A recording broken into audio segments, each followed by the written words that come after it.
Hello, kumusta mga kababayan? Magandang araw po sa ating lahat. At sa video ito ay magbibigay po muna tayo ng konting update about sa mga pangyayari dito sa Poland. Kung bakit ako nagbibigay ngayon ng update dahil marami pa rin po sa ating mga kababayan ang sa tingin ko ay wala pa ring idea kung ano yung mga nangyayari ngayon dito sa Poland. Lalo na sa mga nagbabalak pa lang na mag-apply dito, para hindi na sila mapasubo, no? Kaya gusto kong maging malinaw at magbigay ng impormasyon about sa mga nangyayari dito, kung ano ba talaga yung totoo. Pero yun guys, bago tayo mag-umpisa sa ating topic, mga bago pa lang sa ating YouTube channel or sa ating vlog, huwag niyong kakalimutan na mag-subscribe at palike na rin ang ating video. Ganon din po sa ating Facebook account, huwag niyo pong kakalimutan na mag-follow at i-like and share ang ating mga video para sa iba pa nating mga kababayan. Okay, so kung ready na po kayo, tara umpisa na natin.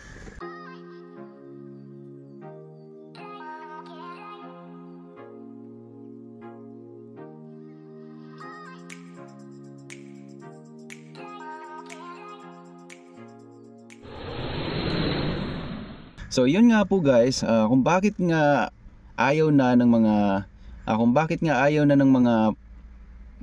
mga lokal dito na tumanggap pa ng mga immigrant or yung mga dayo, dahil ayaw nila na maging magulo ang kanilang bansa.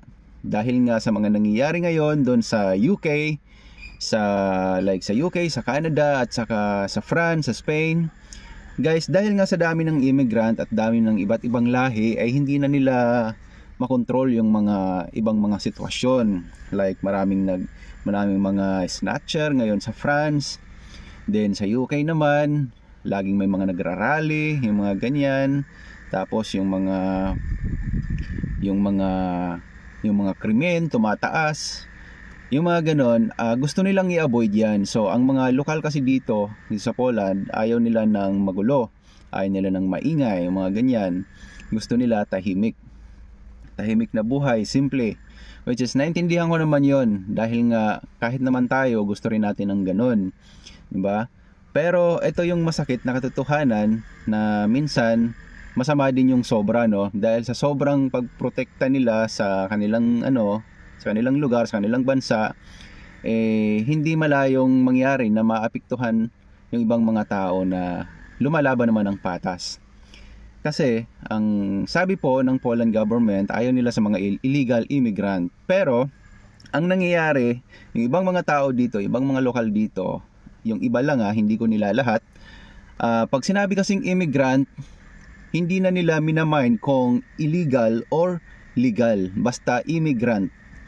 So pag narinig nila or pagka nalaman nila na immigrant ka, so ang tingin nila sa'yo ay hindi na okay, diba? So parang ang tingin nila sa'yo ay manggugulo to, ba? Ay baka mag-create to ng mga kung ano dito. So huwag na nating i-allow. Kahit kami minsan nakakaranas kami ng ang discrimination.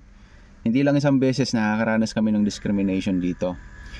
At marami pa rin namang mga lokal, marami pa rin namang mga Polish people na mababait, talagang mababait sila. Pero may mga hindi natin maiwasan, may mga tao talaga na parang baluktot ang paniniwala, ika nga. Pero normal lang yan, no? Tanggap natin yan as a OFW, as a immigrant worker dito sa Poland, from the border ng Germany at saka hindi ko alam kung Slovakia, parang ganon. Nagtatapon sila ng mga illegal immigrant at pinapapunta nila ng Poland. So nagtatapon sila ng mga immigrant na illegal. At yung mga illegal na immigrant na yan, instead na i-deport nila, tinatapon nila dito sa Poland. So ngayon nagkakaroon po ng malaking issue about sa mga ganyang pangyayari dito, no? Pero bago pa nangyari yon, talagang kahit nung before pa election, di ba? So kaya nga nanalo yung yung kasalukuyang presidente nila ngayon, si Mr. Nawrocki, as a president, dahil sinuportahan sila ng majority ng mga Polish people dito as a conservative president, dahil gusto nila na mapanatili yung kaayusan at saka kapayapaan nila dito. Ayaw nila halos magpapasok ng mga immigrant At yun ang dahilan din na nakikita ko kung bakit bumaba ang percentage ng pagkuha ng working visa dito sa Poland. Kaya marami ngayon sa ating mga kababayan ang naiipit. Yung mga nakapag-start na mag-apply ay ang tatagal ng nag-aantay, matagal na silang nag-aantay para makakuha ng visa appearance slot sa BLS or appointment para makakuha ng visa. Hanggang ngayon yung iba umabot na ng 2 taon, yung iba 1 taon mahigit, diba? So hindi pa rin sila nakakakuha. Kaya naman guys, ang advice ko para sa yung mga kababayan natin na nagtatanong, no, kasi may mga nagtatanong pa rin talaga kung paano daw mag-apply dito sa Poland. Guys, I advise na wag na muna po kayo pumunta ng Poland. Okay, sana po mapanood niyo itong video na to guys, doon sa mga bago lang, no, at mga nagpaplano na pumunta dito. So yun po ang advice ko sa inyo. Wag na muna kayong pumunta ng Poland. Wag na muna marami pa namang ibang European country dito, mga Schengen country like sa Lithuania, ayan, Slovakia, so Croatia, di ba? Siguro doon na lang muna sa Czech kasi doon mas maraming hiring, sa Finland, ganyan. Di ba? Wag muna dito sa Poland kasi dahil nga sa sitwasyon na to, sayang yung pera na magagastos nyo. So ayoko namang hype, ayokong magsinungaling para lang kumita. Okay? Ayoko nang ganun. Marami kasing mga nagpo-post pa rin na hiring pa Poland, ganito, ganyan, bla bla bla. Guys, bahala kayo. Maniwala kayo sa hindi sa akin. Nasa sa inyo pa rin yan. Pero sinasabi ko sa inyo ay yun po yung mga reality, yung realidad na nakikita natin ngayon dito sa Poland.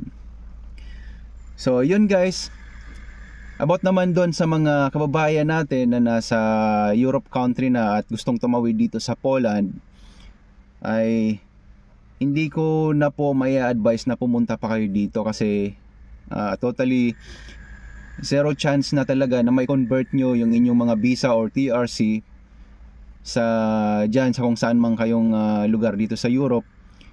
Hindi na po pwedeng i-convert dito sa Poland. So it means makapagtrabaho man kayo dito pero hindi na kayo mabibigyan ng legality. Okay, so kailangan nyo talagang mag-apply ng working visa. So uuwi kayo ng Pilipinas or either ganun pa rin, mag-cross country pero mag-process talaga kayo ng working visa. So yun guys, yung totoo ngayon dito sa Poland, na kapag tatawid ka galing sa ibang Europe country, hindi na mabibigyan ng legality or hindi mo na maiko-convert yung inyong mga legal documents dyan. Okay? So yun guys, sana ay naging informative itong ating video, nakatulong po sa inyo at nasagot po yung mga katanungan ng iba nating mga kababayan. At kung meron pa kayong gustong itanong guys, huwag po kayong mahiya, mag-comment lang kayo at sasagutin natin yan sa abot ng ating makakaya. Again, maraming salamat po sa panonood at God bless po sa ating lahat.